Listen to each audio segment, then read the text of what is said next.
आपसे एक सवाल पूछता हूँ, अगर आज रात आपको अकेले बैठकर अपनी बीती हुई ज़िंदगी की फ़िल्म देखने को मिले, तो क्या आप अपनी ज़िंदगी से खुश होंगे? या कुछ जगह देखकर कहेंगे कि काश उस समय ये कुछ बातें मुझे समझ में आ गई होती। काश मैंने अपने गुस्से को थोड़ा कंट्रोल किया होता, काश मैंने अपने बच्चों को थोड़ा ज़्यादा समय दिया होता, काश मैंने पैसे दिखाने से ज़्यादा पैसे बचाने पर ध्यान दिया होता, काश मैंने अपनी हेल्थ को सीरियस लिया होता और सबसे बड़ी बात, काश मैंने लोगों को खुश करने की बजाय खुद को समझा होता।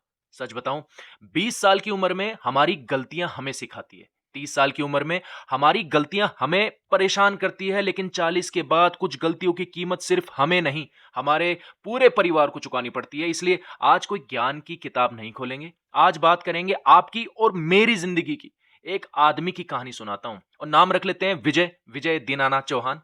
उम्र 42 साल, नौकरी ठीक ठाक, घर ठीक, बीवी बच्चे ठीक, सैलरी भी ठीक ठाक, बाहर से देखने पर सब कुछ ठीक, लेकिन अंदर से विजय थक चुका था और उसे पता भी नहीं था कि वो थका किस चीज से है।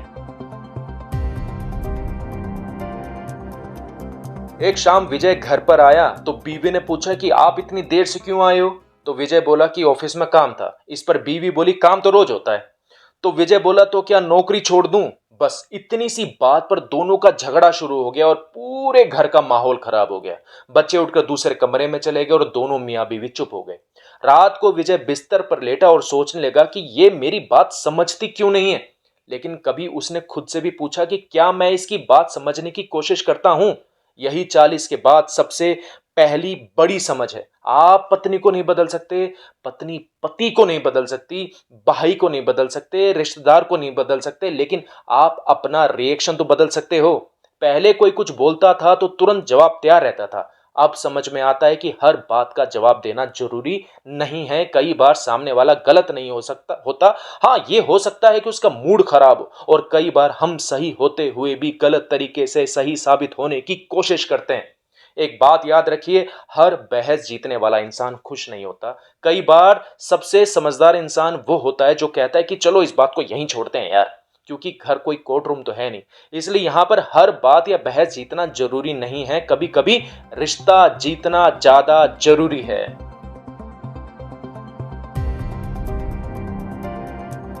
अब विजय की दूसरी समस्या, सुबह उठता है तो कमर दर्द महसूस होता है, पेट बाहर निकला हुआ है, सीढ़ियां चढ़ते हुए सांस फूलने लगती है, लेकिन दोस्तों के सामने पूरे कॉन्फिडेंस के साथ बोलता है कि भाई मैं तो बिल्कुल फिट हूं।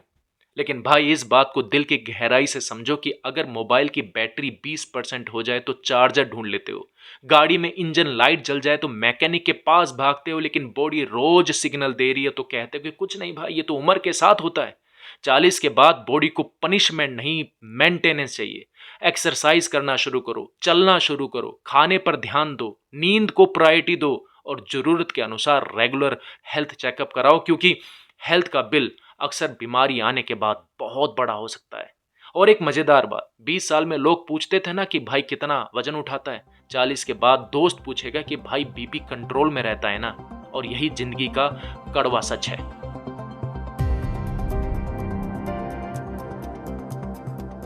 हर महीने की तरह एक दिन विजय के ऑफिस में सैलरी आई। सैलरी आते ही बच्चों की फीस, घर का खर्च, ईएमआई का bill, credit card, shopping, restaurant और ऑनलाइन ऑर्डर्स पूरे महीने की सैलरी खा गए। और महीने के आखिरी सप्ताह में विजय का बैंक अकाउंट उसे ऐसे देख रहा था जैसे कह रहा हो, भाई अब इसमें मेरी क्या गलती है बताओ। इसलिए कमाई जरूरी है, लेकिन 40 के बाद एक और चीज जरूरी है, फाइनेंशियल डिसिप्लिन। क्योंकि पैसा सिर्फ आज का खर्च नहीं है, आपके पीछे फैमिली है, इमरजेंसी हो सकती है, जॉब बदल सकती है, हेल्थ इश्यूज आ सकते हैं, बच्चों की एजुकेशन है, रिटायरमेंट है। इसलिए 40 के बाद सवाल ये नहीं होना चाहिए कि मैं कितना कमा रहा हूं। सवाल होना चाहिए, मेरी कमाई में से कितना मेरे फ्यूचर के लिए काम कर रहा है। इसके लिए इमरजेंसी फंड रखिए, इंश्योरेंस नीड को समझिए, डेप्ट को कंट्रोल कीजिए और लॉन्ग टर्म इन्वेस्टमेंट को सीरियसली लीजिए, क्योंकि दिखावे की अमीरी और असली फाइनेंशियल सिक्योरिटी में बहुत फर्क होता है।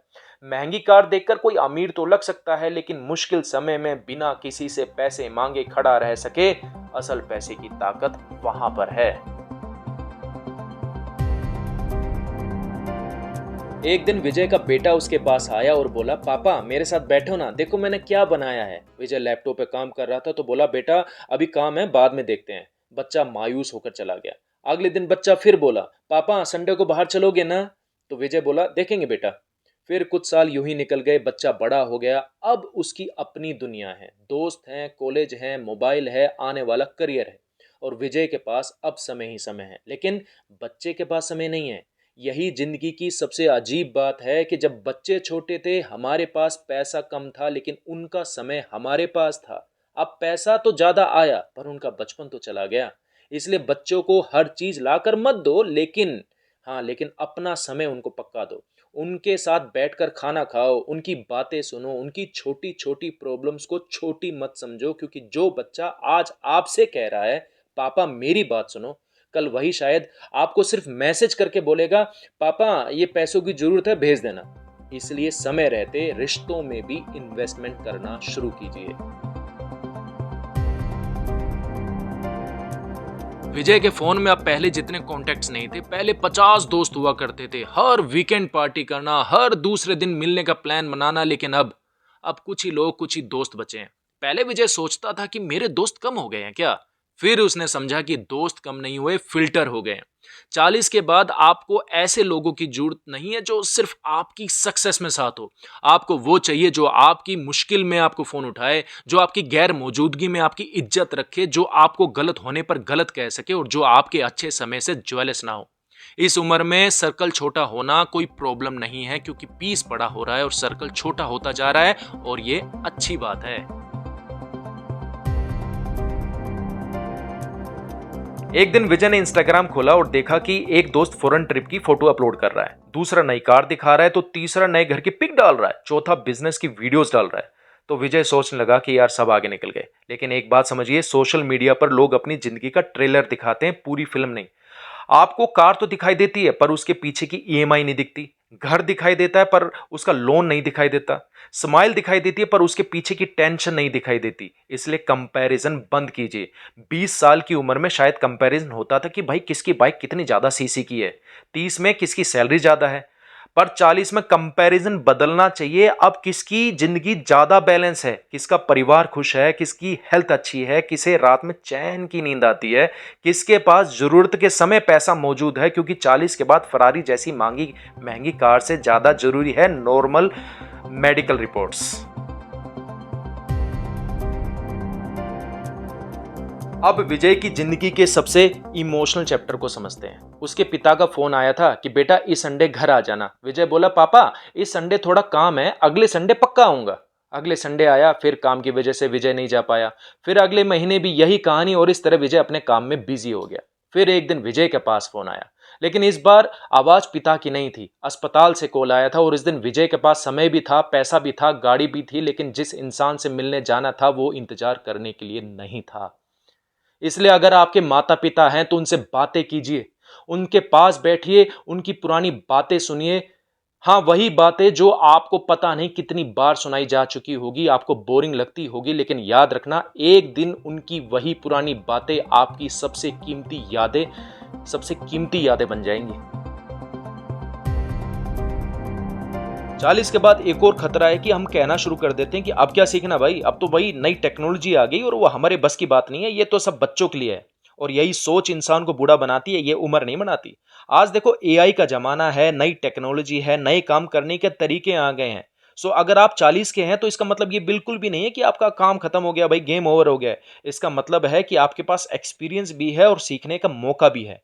तो कोशिश करो कि कोई भी कुछ भी नई स्किल्स सीखो, चाहे टेक्नोलॉजी में, कम्युनिकेशन में, फाइनेंस में, हेल्थ में, या फिर आप जिस भी प्रोफेशन में आप काम कर रहे हो उसी में कुछ नई स्किल सीखो, लेकिन सीखो। क्योंकि जिस दिन आपने सीखना बंद कर दिया उसी दिन आपकी ग्रोथ रुक जाएगी, और ये बिल्कुल फैक्ट बात है, सच बात है।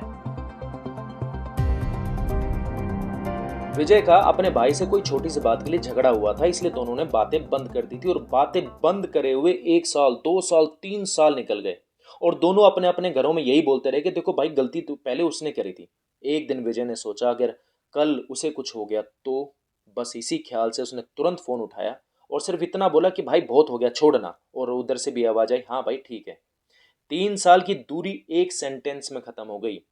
कई रिश्तों को बड़ी एपोलॉजी नहीं चाहिए, बस एक छोटा सा सॉरी, छोटा सा थैंक यू, या कभी कभी बस छोड़ना यार, रिश्तों की कड़वाहट खत्म कर देता है। ईगो आपको सही तो साबित कर सकता है, लेकिन रिश्ता नहीं बचा सकता।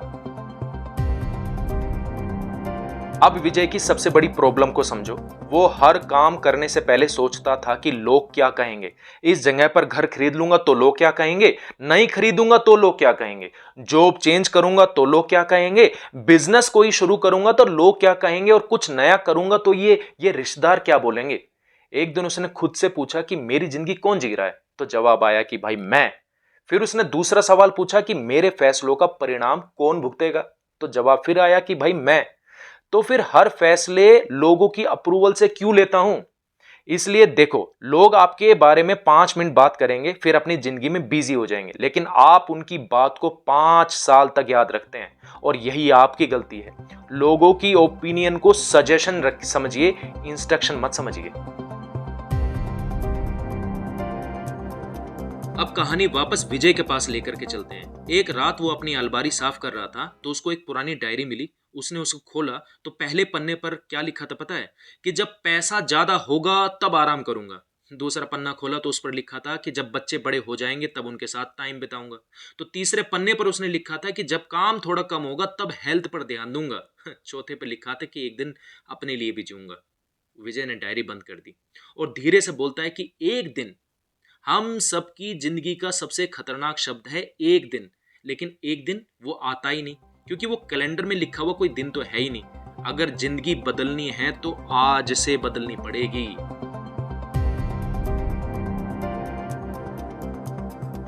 पहला नियम कि लोगों को बदलने के बजाय अपना रिएक्शन बदलो। दूसरा, शरीर को इग्नोर मत करो। तीसरा, पैसा कमाने के साथ फाइनेंशियल सिक्योरिटी भी बनाओ। चौथा, बच्चों को चीजों से ज्यादा अपना समय दो। पांचवा, दोस्त कम हो लेकिन असली हो। छठा, कंपैरिजन बंद करो। सातवां, माता पिता के साथ समय पक्का बिताओ। आठवां, सीखना बंद कभी मत करना। नौवा, ईगो को रिश्तों से बड़ा मत होने दो। और 10वां, लोगों की अप्रूवल नहीं, अपना पीस चुनो। अगर आपकी उम्र 40 हो गई है या होने वाली है तो एक बात मेरी बहुत ध्यान से सुनना कि आप लेट नहीं हुए हैं। आपके पास अभी भी बहुत समय है। शायद पहले 40 सालों में आपने बहुत गलतियां की होंगी, कुछ फैसले गलत हुए होंगे, कुछ रिश्ते टूटे होंगे, पैसों के मामले में मिस्टेक्स हुई होंगी, हेल्थ को इग्नोर किया होगा, लेकिन आपकी कहानी अभी खत्म नहीं हुई है। असल में शायद अब शुरू हो रही है। पहले 40 साल आपने दुनिया को समझने में लगाए ना, अब अगले 40 साल खुद को समझने में लगाओ। जिस रिश्ते में दूरी है, एक फोन करके उस कड़वाहट को खत्म कर दो। जिस हेल्थ प्रॉब्लम को आप इग्नोर कर रहे हैं उस पर ध्यान दो। जिस स्किल को सीखना चाहते हैं उसे आज से शुरू करो। जिस पैसे की प्लानिंग को आप टाल रहे थे आज बैठ करके करो। और जिस जिंदगी को सिर्फ लोग क्या कहेंगे की वजह से नहीं जी रहे थे उसे जीना शुरू करो। क्योंकि जिंदगी का सबसे बड़ा पछतावा ये नहीं होगा कि मैंने बहुत गलतियां की, सबसे बड़ा पछतावा ये होगा कि मुझे पता था कि मुझे क्या करना चाहिए था फिर भी मैंने किया नहीं। तो आज एक काम करो, इन 10 बातों में से कोई एक बात चुनो और आज से उस पर काम करना शुरू कर दो। क्योंकि 40 साल आपकी उम्र है, आपकी कहानी की नहीं। दूसरा अध्याय अभी बाकी है। मैं हूं अरुण यदुवंशी और आप देख रहे हैं real talk with Arun Yaduvanshi. यहां बात सिर्फ जिंदगी की नहीं होती, जिंदगी को थोड़ा बेहतर जीने की होती है। अगर इस वीडियो में आपको अपनी जिंदगी का कोई हिस्सा दिखाई दिया हो तो कमेंट में लिख करके मुझे जरूर बताना। और इस वीडियो को उस हर 30 से 40 साल के इंसान तक जरूर पहुंचाना जिसे शायद आज ये बात सुनने की सबसे ज्यादा जरूरत है। मेरे से कोई गलती हुई हो या कोई पॉइंट छूट गया हो तो मुझे कमेंट करके जरूर बताना और इस चैनल को सब्सक्राइब कर लेना।